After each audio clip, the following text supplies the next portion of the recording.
Hello, benvenuto. Bienvenue pour cette pâle printemps-été. Oui, ça y est, j'adore. Voilà, c'est mes deux périodes préférées, printemps-été. Je peux prononcer ces mots plein de fois. Printemps-été, printemps-été. Donc voilà, je me suis constitué ma pile à lire pour ce printemps et cet été. Nous sommes actuellement le 7 avril et je suis toujours en train de lire ma pâle hiver-printemps. Eh oui, bon, après on est encore dans le printemps, donc c'est magnifique. Et il me reste quand même peu de livres, et il faut dire que pour le moment je suis en train de lire une très grosse bricasse. Donc voici la fin de ma palle hiver-printemps, avant de vous présenter le reste. Donc moi je suis en train de lire, comme vous le voyez, j'abîme toujours les livres sur la tranche ici, parce que ben voilà, j'ai besoin de savoir, de lire. Je l'emmène un peu partout, donc il est un peu abîmé. De toute façon, je compte garder les livres pour moi. Mais comme vous voyez, c'est un gros bébé. Et voilà, j'en suis aux trois quarts, on va dire, hein, j'ai bien avancé. Mais c'est un livre de 769 pages, donc c'est pas rien du tout non plus, même si ça se lit très vite, hein, et que je lis quand même tous les jours, je dois dire. Euh, et là, je suis à 509 pages, donc 260 pages, et l'affaire est bouclée, si je ne fais pas de faute en maths. Euh, et j'adore, hein, c'est la fin d'une saga, donc j'essaye non plus de ne pas me précipiter parce que ben, j'adore cette saga, The Shades of Light, donc Shades of Magic, c'est vraiment de V.E. Schwab, c'est vraiment une saga que j'adore et que je relirai sûrement.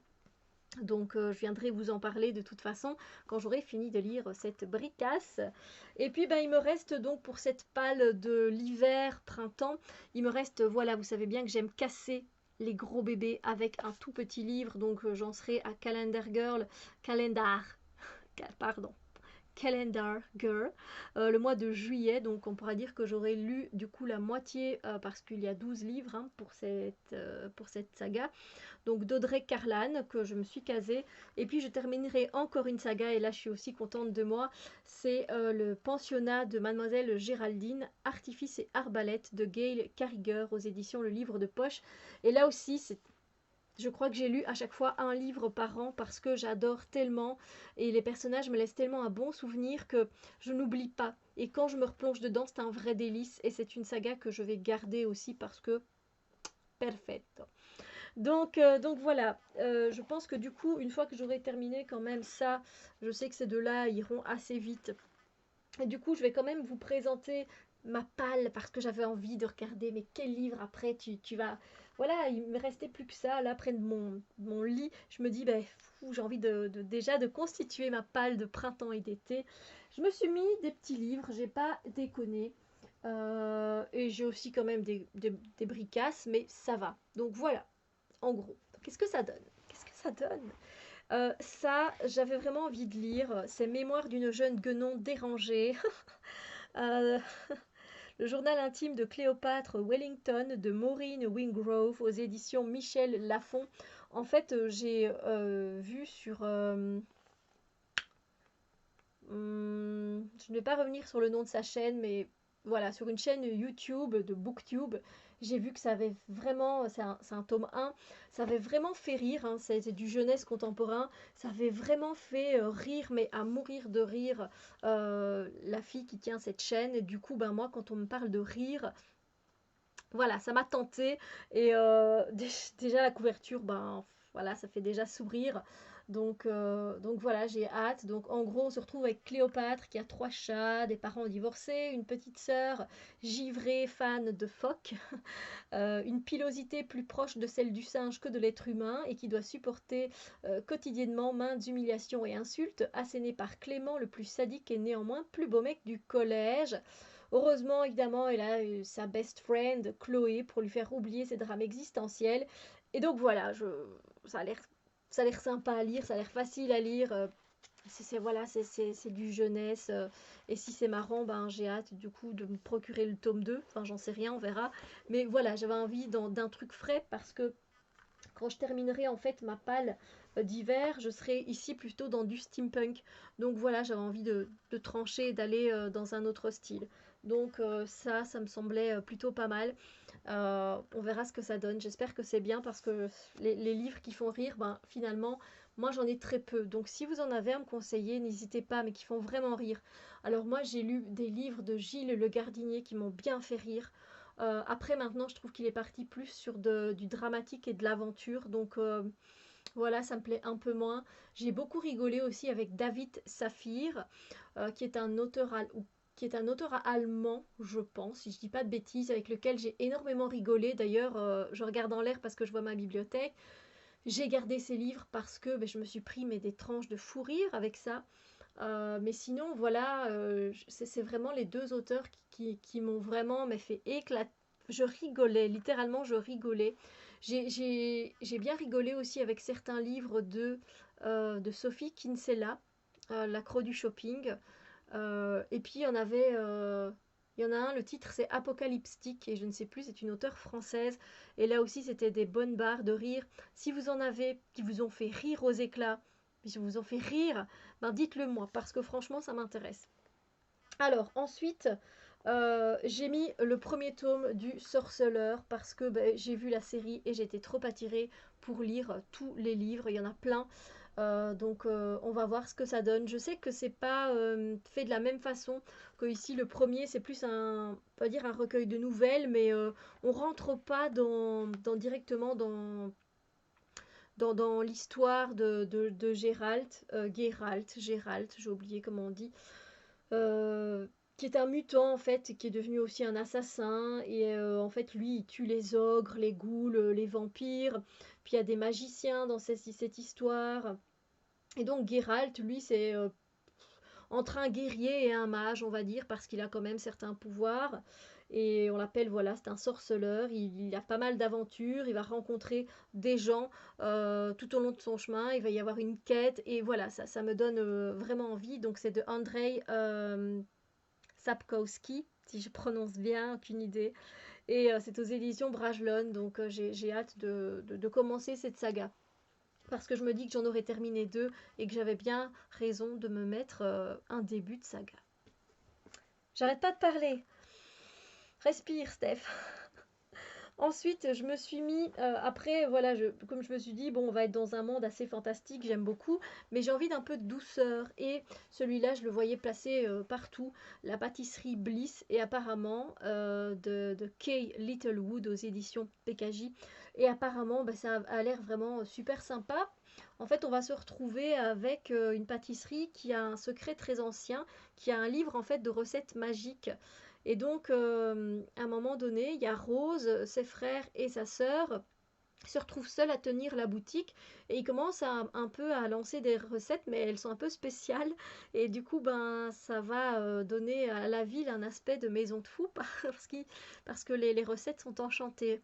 Donc ça me donnait vraiment envie de me plonger un petit peu du coup ici plus dans ce côté enfance, pâtisserie, etc. Et puis après, il y a ce côté magique. Donc voilà, j'avais vraiment envie de me plonger. C'est un premier tome, je ne sais pas combien il y en a, mais voilà, ça me dit vachement bien.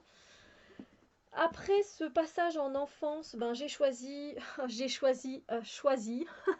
oui, de la saga La Maison de la Nuit de PC Cast et de Christine Cast aux éditions PKJ. C'est le troisième tome. J'ai lu les deux premiers, ça m'a bien plu. On parle, voilà, ici on est avec des vampires, mais je sais pas, c'est une série qui me tente, en fait, que j'aime bien, qui est simple et qui n'est pas prise de tête. Et je dois dire que jusque-là, ben, je veux dire, ça m'intrigue. Pardon. Ça m'intrigue. Ma gorge est sèche. C'est des petits livres. Là aussi, il y en a quelques-uns. Donc oui, c'est bien le tome 3. Je pense que moi, j'ai jusqu'au tome 4 dans ma palle. Oui, après j'ai le quatrième, Rebelle, donc on verra ce que ça donne. Mais ça me donne envie, je suis désolée, je suis en train de décoller l'étiquette en même temps. Mais voilà, c'est vraiment sympa. J'ai déjà fait un point lecture sur le premier et le deuxième tome, donc n'hésitez pas à aller voir si ça vous tente. C'est de la bitlit jeunesse et voilà, ça me tente vraiment bien. Après celui-là, il me tentait de dingue et voilà, trop hâte de le mettre pour voyager. C'est Les Entremondes, le premier tome, L'Hôtel Invisible de Sean Easley aux éditions Lumen. Et je sais que le deuxième est déjà sorti aussi, et c'est pour ça que je me suis dit que j'allais le lire, parce que j'ai pas spécialement, j'ai décidé que j'avais plus envie d'attendre l'année suivante ou 2 ans plus tard pour qu'un livre sorte. Donc maintenant, je regarde à ce que il y ait au moins les 2 premiers d'une trilogie qui soient sortis, que le troisième arrive bientôt. Voilà, parce que ben au moins j'ai encore les personnages en mémoire et c'est plus facile pour moi. Alors ici, en fait, ben, c'est un beau bébé, oui, c'est un beau bébé, mais c'est écrit bien grand. Quoique, on n'arrive pas à 500 pages. On est dans les 470, voilà, 470 pages. Et voilà, c'est écrit assez grand, quand même, hein, on va pas dire, c'est assez aéré. Et en fait, apparemment, on se retrouve... écoutez, poursuivi par un mal mystérieux, le père de Cameron et de Cassia les a confiés par un soir d'hiver à leur grand-mère avant de disparaître de la surface de la terre. Pour tout héritage, il ne leur a laissé que 2 énigmatiques pièces de bois aux inscriptions presque effacées. Mais depuis qu'il a 12 ans, le jeune Cameron fait des rêves étranges, jusqu'au jour où, dans le centre commercial de son quartier, derrière la porte vitrée d'un petit magasin, il tombe sur un immense hall d'hôtel. Là, au milieu des chandeliers, du marbre et des somptueuses boiseries, trône l'inscription « Découvrez votre destination ». Donc, effectivement, c'est apparemment, il va oser s'y aventurer. Voilà, et il va se retrouver. En fait, chacune des portes qu'il peut ouvrir s'ouvre sur un pays différent. Donc, il peut se retrouver, voilà, à la Grande Muraille de Chine ou encore euh, je ne sais plus où, mais voilà, il peut se retrouver un peu partout, donc ça me donnait envie parce que je me dis, ouais, j'ai envie de voyager avec lui. J'ai vraiment envie de voyager avec lui là où il va aller. Donc je me dis que ça peut être vraiment sympa. Ensuite, je vais continuer, et là ce n'est que le tome 2 et il y en a déjà 5 de sortie. C'est Magisterium, c'est une école, on suivait qui? On suivait Kaloum et j'avais bien aimé le premier tome. En fait, on se retrouve dans une maison de... un peu comme Harry Potter, mais c'est pas Harry Potter, hein. Donc j'ai oublié de dire les titres, mais enfin les auteurs. Donc Magisterium de Holly Black et de Cassandra Clare, le gant de cuivre aux éditions PKJ. Ici, on va se retrouver donc avec Kaloum. Il a pour seul compagnon Carnage, c'est un genre de chien, si je me souviens. Je dis un genre parce que je pense que c'est une créature, mais vous voyez, ça date déjà. C'est pour ça que j'ai mis le 2, parce que j'ai besoin de me souvenir des choses. Ah non, c'est un loup porteur de chaos. Voilà. Euh, son père le soupçonne d'avoir des pouvoirs maléfiques. Pire, il tente de le tuer. Kaloum s'enfuit alors du Magisterium. Il s'enfuit au Magisterium et il a des amis, Aaron et Tamara, et il se lance dans une enquête pour retrouver le voleur d'Alcarest, un gant de cuivre capable de séparer certains magiciens de leur magie. Mais leur recherche attire l'attention d'adversaires très dangereux. Donc voilà, c'est vraiment le type d'histoire qui me plaît vraiment beaucoup. Magie, machin, c'est tout ce qu'il me faut. Donc voilà, avec école de magie, moi, ça me parle tout de suite. Puis après, je me suis dit, bon, après tous ces mondes fantastiques, on va reprendre un petit Calendar Girl et je vais lire le mois d'août. Voilà. Donc voilà, je continuerai les aventures de Mia. Et ensuite, là aussi, je vais lire un deuxième tome, c'est Sanctuaire, la saga des 4 éléments de Clélie Avit, aux éditions Le Livre de Poche. Le premier, c'était Les Messagers des Vents. Ici, c'est Sanctuaire. J'avais bien aimé, mais c'est vraiment très dense. Il y a beaucoup d'infos. Et ça m'avait pris du temps, moi, de lire le premier livre, même si j'avais vraiment bien aimé le monde qui était construit. Et on est quand même à 634 pages, donc voilà, c'est un beau bébé. Donc voilà, c'est la palle que je me suis mis pour ce printemps et cet été. Donc je suis contente de cette palle. Bah, après quand je vois ma bibliothèque, je me dis oh j'aurais pu mettre celui-là. Oh pourquoi j'ai pas mis celui-là? Mais bon voilà, je les aime aussi ceux-là, hein. Donc je les aime tous. J'ai tous envie de les lire. Donc voilà. Voilà pour ma palle. N'hésitez pas à me dire si vous aussi vous vous concoctez des palles. Alors au début c'est quelque chose moi que je ne faisais pas. Et en fait j'ai remarqué que ça me motive. Ça me motive à déjà à mélanger les genres, à découvrir de nouvelles sagas, mais aussi en terminer et en continuer. Alors que quand je choisissais un peu, allez, quand j'arrivais à la fin de ma lecture, je disais ah qu'est-ce que je vais lire ensuite, et je me laissais juste porter, c'était bien aussi. Euh, mais mais j'avais l'art de commencer que des sagas et de pas finir les autres sagas, donc me constituer une palle, moi ça me recadre un peu. Après, clairement, si j'arrive et que je me retrouve devant le sorceleur et que pour finir, par exemple, j'ai pas envie de lire le sorceleur, je vais changer le livre et je vais en lire un autre. Hein, c'est tout à fait flexible. Cette palle, elle est tout à fait interchangeable. Si j'ai pas envie de lire Calendar Girl cette fois-là, ben, je lirai pas ça.